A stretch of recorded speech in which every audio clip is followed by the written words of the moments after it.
प्रियात्मन सप्रेम जय जीव आदि मनीश्वर जोगेश्वर परम पूज्य सत्य सम्राट सदगुरुदेव सिंहमुनि जी का वचनामृत से एक बूंद। ईश्वरकृत पुस्तकें। यदि प्रत्येक मजहब के लिए ईश्वर उसकी सुविधा के लिए अलग अलग पुस्तकें दे सकता है और दे चुका है, तो उसी तरह से प्रत्येक मनुष्य की सुविधा के लिए अलग अलग एक सच्चा ज्ञान वह क्यों नहीं दे सकता।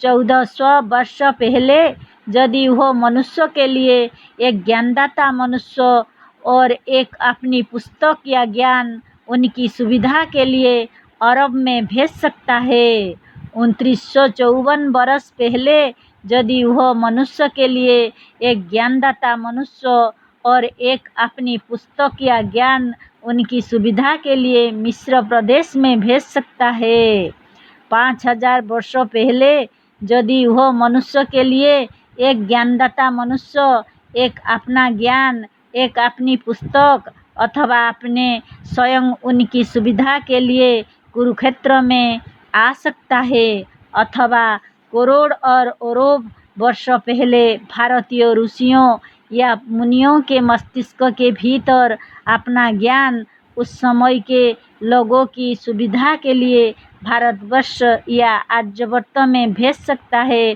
तो क्या अब वह प्रत्येक मनुष्य की सुविधा के लिए प्रत्येक मनुष्य की भाषा में प्रत्येक मनुष्य के मस्तिष्क में वही सच्चा ज्ञान वही अपना ज्ञान प्रत्येक मनुष्य की सुविधा के लिए प्रत्येक मनुष्य के भीतर नहीं भेज सकता? क्यों? क्या उसे कहीं दूर जाना है जबकि वह सब जगह और सब में है?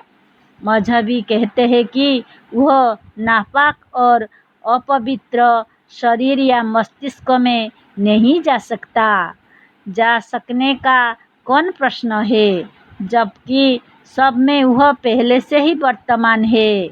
इसके सिवा हम पूछते हैं कि जिस मस्तिष्क में या जिस शरीर में या जहाँ वह पाक परवर दिगार वह पवित्र आत्मा या निर्विकार ईश्वर अनादि और अनंत काल से अब तक रहा, क्या वह अब तक पवित्र ना हो सका? ऐसा जो मानता है वह सत्य से बहुत दूर है।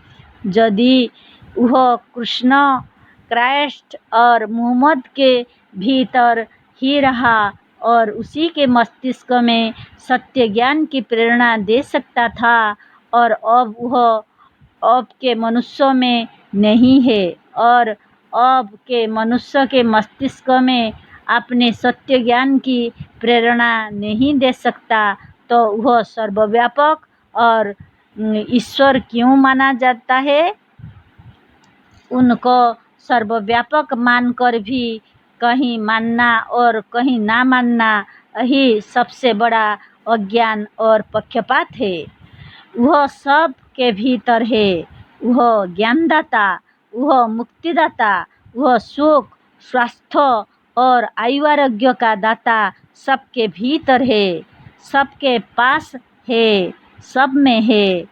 इसी से सब ओर से मुड़कर अपने भीतर आना योग है।